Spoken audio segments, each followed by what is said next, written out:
Level 3 ഞാൻ ഭയങ്കര happy ആയിരുന്നു. അങ്ങനെ ഇരിക്കുമ്പോഴാണ് അത് സംഭവിച്ചത്. ഞാൻ കുളിച്ചു. യെസ് ഗൈസ്, ഞാൻ കുളിച്ചു.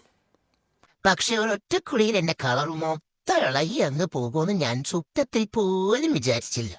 കളർ ഇളകിപ്പോകുക മാത്രമല്ല, മുടി ഭയങ്കര ഡ്രൈയും ഫ്രിസിയും എല്ലായിടത്തും കെട്ടുപണഞ്ഞിരുന്നിച്ച്. ഈ ചകിരി വെച്ചിട്ട് ASMR വരെ ഞാൻ എടുത്തു വെച്ചിട്ടുണ്ട്. നിങ്ങൾക്ക് കാണണോ? കാണ്.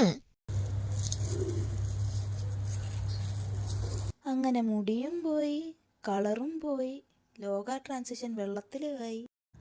അങ്ങനെ വീണ്ടും പുറത്തിറങ്ങാൻ പറ്റാത്ത സ്ഥിതിയായല്ലോ ഈശ്വര. അപ്പോൾ പിന്നെ ഇതെന്തായാലും ശരിയാക്കി എടുത്തേ പറ്റൂ. അങ്ങനെ കാക്കനാട് സൂക്കിയിൽ ചെന്ന് ഞാൻ കൺസൾട്ട് ചെയ്തിട്ട് പറഞ്ഞു, മേരെ ബാൽക്കോ ബച്ചാലോ ഭയ്യാ. എന്നിട്ട് ഞാനങ്ങ് പ്രാർത്ഥിച്ചു, ഈശ്വര ഇതെങ്കിലും ശരിയാവണേ. വെട്ടിയിട്ട വായത്തണ്ട് പോലെ കിടക്കണ കിടപ്പ് കണ്ടേലാപ്പ. വീഡിയോ ഒരുപാട് നീട്ടുന്നില്ല, അതുകൊണ്ട് എന്നാ പിടിച്ചോ. കിളി കിളി മണി മണി മേഘത്തോപ്പിൽ ഒരു മലർന്നുള്ളാൻ പോകും അഴകിനഴകേ. ഇനി പാത്രി കൂടി എടുക്കാനുള്ള മൂടില്ല, അതുകൊണ്ട് മുടിക്കെന്താ പറ്റിയെന്നുള്ളത് ക്യാപ്ഷനിലുണ്ട്.